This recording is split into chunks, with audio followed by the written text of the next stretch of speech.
Этот фильм прям сначала захватывает, и он держит до конца. Он настолько меня впечатлил, сам смысл, глубокий смысл заложен в этом фильме. Я думаю, что тема, которая поднимается в этом фильме, она очень важна, архиважна, суперактуальна.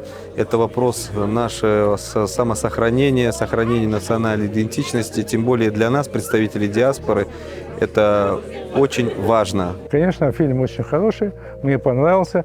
Формат короткого фильма для крымских татар очень важен, потому что большие широкомасштабные фильмы, к сожалению, очень сложно снимать, и сил у нас на это не хватит. А короткометражные такого типа очень интересно, очень емко доносить свою мысль. Эта идея, она не нова, эта идея уже больше 200 лет. И сегодня наша задача крымских татар, сохраниться там, на этом маленьком полуострове, на нашей родине, Ветеранмызда, сохранить.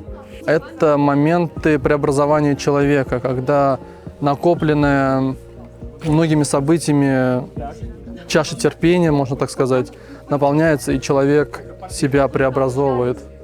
И в данном случае мы видели преобразование главного героя, а это повлияло на нас, зрителей.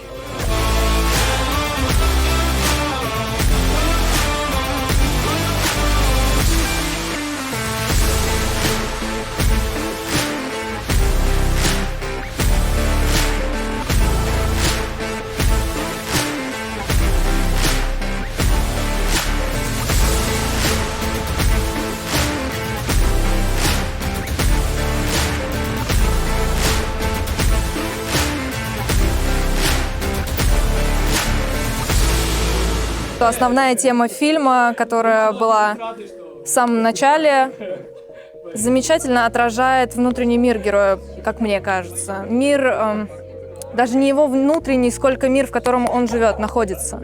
Мы и благодаря этой музыке можем считать, что главный герой будет молодым человеком, который является представителем нашего поколения.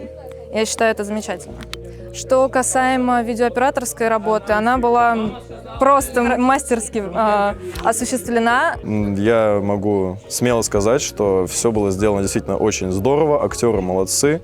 Актриса, сыгравшая бабушку, вообще это мой любимый актер в фильме. Она выглядит очень живой, душевной, такой, какой мы всегда видим бабушку. Она такая теплая, и всегда рядом с ней атмосфера какая-то максимально душевная и теплая. Конфликт передан максимально жизненно и правдоподобно. Было очень интересно наблюдать. Все актеры большие молодцы. Честно, я не ожидал такого результата, когда мне сказали, что многие актеры там не профессиональные. Но результат меня очень хорошо порадовал. И хотел бы отметить работу Зарима Ханум. Получить свою первую значимую роль в кино в таком возрасте и сыграть ее так, это просто выше всех похвал. Для создателей картины, конечно, это очень отрадно. Когда есть связь со зрителем, мы на некоторые свои презентации, показы в Симферополе ходили, общались со зрителями. И московская община крымских татар подарила нам еще один такой прямое такое общение со зрителями.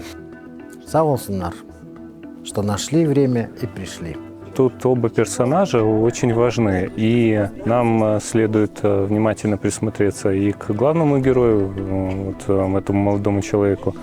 И бабушка очень колоритная. Мне понятно, почему главный герой, этот молодой человек, он не воспринимает то, что она говорит. Я все-таки считаю, что тема Земли, это, конечно, актуальна в фильме, но это одна часть из большой части того ассимиляционного процесса, который происходит. И говорить о том, что там самоценность Земли или как чего-то материального, даже той же самой Родины. Родина – это люди, и главный ресурс – это люди, и поэтому надо вкладывать в развитие людей и в развитие общества. Хороший смысл. Жалко, конечно, что коротковат, но это первый фильм. Желаю команде Джанлы процветания, чтобы было больше картин на разные темы, чтобы не боялись скрывать острые вопросы для нашего народа, показывать как плюсы, так и минусы. То есть через творчество должна быть и своеобразная критика. Всего самого хорошего.